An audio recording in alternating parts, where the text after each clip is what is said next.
রান্নাবান্না কাজকর্ম আমার নিজের খাওয়া সবই মোটামুটি কমপ্লিট হয়ে গেছে। তো এখন বাজে 12:30 মতো। তোমাদের দাদা এখনও কাজ থেকে আসেনি, ও কাজ থেকে এলে ওর সঙ্গে মানে আবার দুপুরে একটু খাওয়া দাওয়া করি।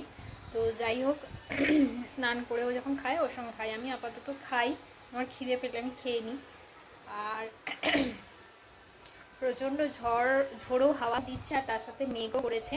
তো এই যে দেখো, প্রচণ্ড মেঘ করেছে, ওয়েদারটা বেশ ভালো লাগছে, মানে যেহেতু ঠান্ডা ঠান্ডা হাওয়া দিচ্ছে আর মেঘও ডাকছে, দেখেছো প্রচণ্ড গুরুম গুরুম করে মেঘ ডাকছে, কোথায় বৃষ্টিও নামবে।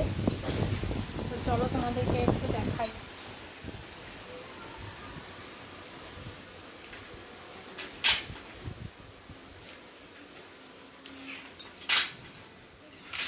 তোমাদের ওখানে কোথায় কোথায় বৃষ্টি হচ্ছে কমেন্টস করে জানো।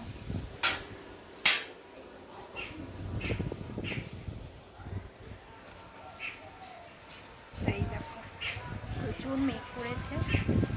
আর আমাদের গাছে এত লেবু হয়েছে, খাওয়ার মতো এখনো লেবুগুলো হয়নি, ছোট ছোট কষি হয়ে আছে, তার আগেই যে এত ঝড় বৃষ্টি হচ্ছে সব পড়ে যাচ্ছে।